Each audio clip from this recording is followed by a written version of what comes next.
നമ്മൾ ചിന്തിച്ചുകൊണ്ടിരിക്കുന്നതിനെ തുടർന്ന് ഇന്ന് നമ്മൾ ചിന്തിക്കാനായി മുതിരുകയാണ്. സംശയങ്ങൾ ചിലത് ചോദിച്ചിട്ടുണ്ട്. അവയ്ക്ക് മറുപടികൾ പറഞ്ഞിട്ട് മുൻപോട്ട് പോകാനായി താല്പര്യപ്പെടുന്നു. ഇന്ന് വലിയ കാര്യമായിട്ടൊന്നും ചോദിച്ചിട്ടില്ല. കാര്യമായിട്ടൊക്കെ ചോദിച്ചാൽ ഒന്നുകൂടെ സന്തോഷമുണ്ട്. ഞാൻ ഉദ്ദേശിക്കുന്ന പോലെ പറഞ്ഞു പോകാൻ കഴിയുന്നില്ലെങ്കിൽ പോലും നിങ്ങളുടെ മനസ്സിലിരിക്കുന്നത് എന്താണെന്നുള്ളത് പുറത്തു വരുന്നതുകൊണ്ട് നിങ്ങൾ എവിടെ ആയിരിക്കും എന്നുള്ള ചുവ മനസ്സിലാക്കാൻ കഴിയും. അതുകൊണ്ട് അത് കൂടുതൽ എനിക്ക് സന്തോഷകരമാണ്. സ്തോത്രം. കർത്താവ് നമ്മെ നടത്തുന്നതിനായി ഞാൻ കർത്താവിനെ നന്ദിയോടെ സ്തുതിക്കുന്നു, സ്തോത്രം ചെയ്യുന്നു. ദൈവ സഭയിൽ പരിശുദ്ധാത്മാവ് ചെയ്യുന്ന ശുശ്രൂഷകളെ സംബന്ധിച്ച് നമ്മൾ തുടർച്ചയായി ചിന്തിച്ചുകൊണ്ടിരിക്കുകയാണല്ലോ. ആത്മസ്നാനം, ആത്മാഭിഷേകം, ആത്മമുദ്ര, ആത്മാധിവാസം തുടങ്ങിയ വിഷയങ്ങളെക്കുറിച്ച് നമ്മൾ ചിന്തിച്ചുകൊണ്ടിരിക്കുകയായിരുന്നു. അതിൽ ന്യായമായ സംശയങ്ങൾ ചോദിക്കുന്നതിന് നമ്മൾ മറുപടി പറഞ്ഞുകൊണ്ടിരിക്കുന്നു. അതൊക്കെ നിങ്ങൾക്ക് തൃപ്തികരവും ആത്മീയ ജീവിതത്തിന് പ്രയോജനകരവുമാണെന്ന് ഞാൻ വിശ്വസിക്കുന്നു. ഇന്ന് രാവിലെ ഒരു ചോദ്യം ചോദിച്ചിട്ടുണ്ട്. ആത്മസ്നാനം എന്ന പദം വേദപുസ്തകത്തിൽ ഉപയോഗിച്ചിട്ടുണ്ടോ? ഉണ്ട്. വായിച്ചാട്ടെ. യോഹന്നാന്റെ സുവിശേഷം 1-ാം അധ്യായം 33-ാം വാക്യം, മത്തായിയുടെ സുവിശേഷം 3-ാം അധ്യായം 11-ാം വാക്യം.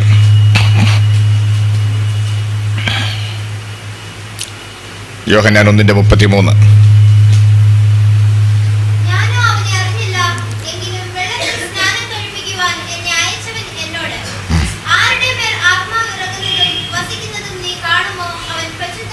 സ്നാനം കഴിപ്പിക്കുന്നവൻ ആകുന്നു എന്ന് പറഞ്ഞു. പരിശുദ്ധാത്മാവിൽ സ്നാനം കഴിപ്പിക്കുന്നവൻ. മത്തായി 3:11.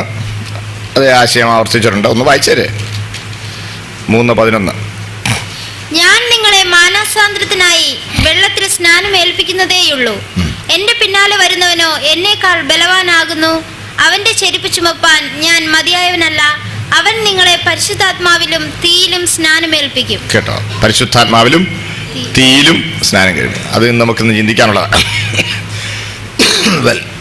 സ്തോത്രം. ഇപ്പോൾ ആ വാക്ക് പുസ്തകത്തിലുണ്ട്. കൊരിന്ത്യർ പറയുമ്പോൾ ഇതേ ആശയം ആവർത്തിച്ചിട്ടുണ്ട്. പിന്നെയും ലേഖനങ്ങളിലും ആവർത്തിച്ച് ഇതേ ആശയം നമുക്ക് കാണാൻ കഴിയും. നമ്മൾ ഒരേ ആത്മാവിനെ പാനം ചെയ്തിരിക്കുന്നു എന്ന് തിരുവെഴുത്തിലുണ്ട്. അപ്പോൾ ആന്തരികമായി സ്നാനം എന്ന് പറയുമ്പോൾ തന്നെ നിമജ്ജനം ചെയ്ത് പൂർണ്ണമായി മുങ്ങിയിരിക്കുന്ന അവസ്ഥയാണ്. അകവും പുറവും ഒരുപോലെ ആത്മാവിനാൽ, സ്തോത്രം, നിറയപ്പെട്ട, ആത്മാവിനാൽ നിയന്ത്രിക്കപ്പെടുന്ന ആഴമായ ദൈവിക അനുഭവം. പരിശുദ്ധാത്മാവിൻ്റെ കൃപയിലും ശക്തീകരണത്തിലും നിറവിലും പാപം നിറഞ്ഞ ലോകത്തിൽ വിശുദ്ധ ജീവിതം നയിക്കുവാൻ ദൈവം നമുക്ക് ഭാഗ്യം തരുന്ന ഓർത്ത് കർത്താവിനെ സ്തുതിക്കുന്നു. രണ്ടാമതൊരു ചോദ്യം, ദർശനവും വെളിപ്പാടും എങ്ങനെ വ്യത്യാസപ്പെടും? അത് ഞാനിപ്പം കുറച്ച് കഴിയുമ്പോൾ പറയുന്ന കൂട്ടത്തിൽ അത് വരും. തിരുവചന അടിസ്ഥാനത്തിൽ സ്ത്രീധനം വാങ്ങുന്നത് തെറ്റാണോ? തെറ്റാണെങ്കിൽ എന്തുകൊണ്ടാണ് ഇതിനെ പെന്തക്കോസ്തൽ സഭകൾ അനുകൂലിക്കും? ഇതൊരു ന്യൂമറ്റോളജി അല്ല, എത്തിക്സാ. എങ്കിലും ഒന്ന് രണ്ട് വാക്കുകൾ പറയാം. എന്താ ഈ സ്ത്രീധനം എന്നുള്ളതുകൊണ്ട് നിങ്ങൾ അർത്ഥമാക്കുന്നത് എന്നുള്ളതിന് ആദ്യം നിർവചനം വേണം. എൻ്റെ നിർവചനത്തിൽ സ്ത്രീയാണ് ധനം. സ്ത്രീ ധനമായി നമുക്ക് ലഭിക്കുന്നു. തിരുവെഴുത്തിലുണ്ടല്ലോ, ഭാര്യയെ കിട്ടുന്നവന് നന്മ കിട്ടും. ഭവനവും സമ്പത്തും പിതാക്കന്മാർ വെച്ചേക്കുന്ന അവകാശം ബുദ്ധിയുള്ള ഭാര്യയോ യഹോവയുടെ ദാനം. അതങ്ങനെ തന്നെ ആയിരിക്കണം. ഒരു ദൈവഭക്തിയായ സ്ത്രീയെ, പെൺകുട്ടിയെ ജീവിത പങ്കാളിയായി തക്ക തുണയായി ദൈവം നൽകുന്നതിൽ നാം ദൈവത്തോടെ ഏറ്റവും നന്ദിയുള്ളവരായിരിക്കണം. ബാക്കി ഒരു പരിഗണനയും വിവാഹത്തിൽ നമ്മെ സ്വാധീനിക്കരുത്. ശാരീരികവും മാനസികവും വിദ്യാഭ്യാസപരവും ആത്മീയവും ഉള്ള ഇങ്ങനെ എല്ലാ നിലകളിലുമുള്ള പൊരുത്തപ്പെടൽ സന്തോഷകരമായ സുഖകരമായ ജീവിതത്തിന് ആവശ്യമാണ്. അതിൽ ഒരു ഘടകമാണ് സാമ്പത്തിക നിലവാരവും. കേൾക്കണേ, അതുകൊണ്ടാണല്ലോ നമ്മൾ ആ നിലയിലാണല്ലോ വിവാഹങ്ങൾ പലപ്പോഴും നടന്നു പോകുന്നത്.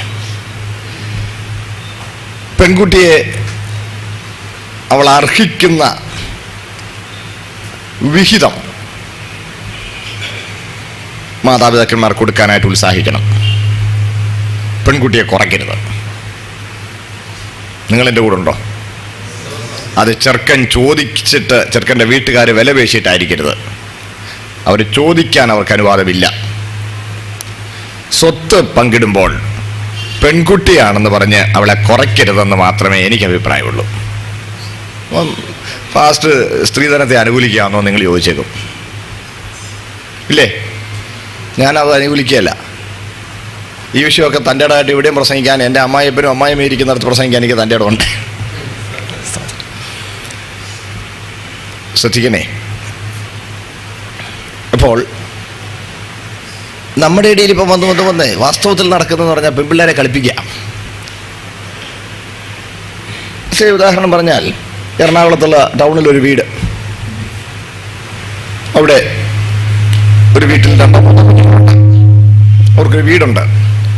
ആ വീടിന് എറണാകുളത്തെ വിലയ്ക്കനുസരിച്ച് ഒരു 50 ലക്ഷം രൂപ വില മതിക്കും. സങ്കല്പിക്കുക, വെറും സങ്കല്പം. അപ്പോൾ അപ്പനും അമ്മയും ജീവിച്ചിരിക്കുന്നു. അപ്പോൾ ആ വീടിന് ഇപ്പോൾ അവകാശികളായി 5 പേരുണ്ട്, ഇല്ലേ?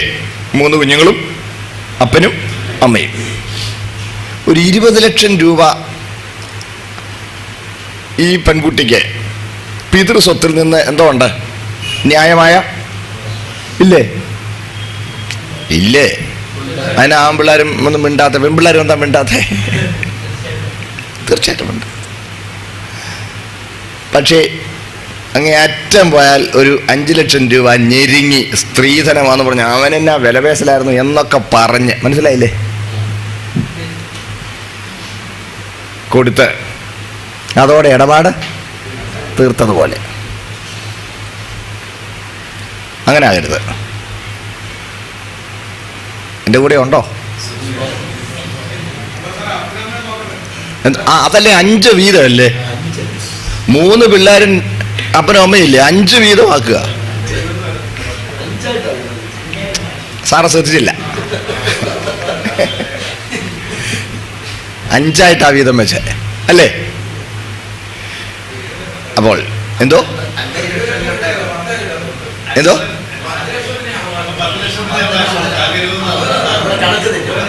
കണക്ക് തെറ്റിയെന്നല്ലേ ഉള്ളൂ. ഞാൻ 1 ലക്ഷം ഒന്നോ പറ്റാ മനസ്സിൽ കയറ്റിയെന്ന് തോന്നുന്നു. ആട്ടെ, 10 ആയാലും കൊണ്ടുപോയി ഞെരുങ്ങിയൊക്കെ എന്തോ ഞാൻ പറഞ്ഞ പോലെ കൊണ്ട് ചെയ്തു. എന്നിട്ടും വലിയതാണ്ട് പൊണ്ണക്കാരും ഈ പാവം കൊച്ചിന് കൊടുത്തതുപോലെ.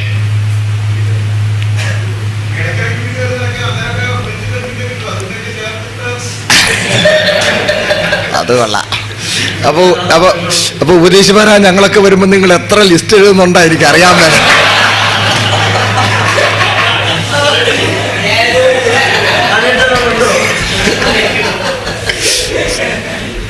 ഞങ്ങൾ പഴയ സ്നേഹിതന്മാരാ.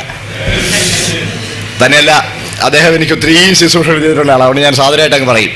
ഞാൻ ചില വർഷങ്ങൾ ഇവിടെ വന്ന് എല്ലാ ആഴ്ചയിലും ഒരു ദിവസം വീതം വന്ന് ഒരു ബൈബിൾ ക്ലാസ് എടുക്കും.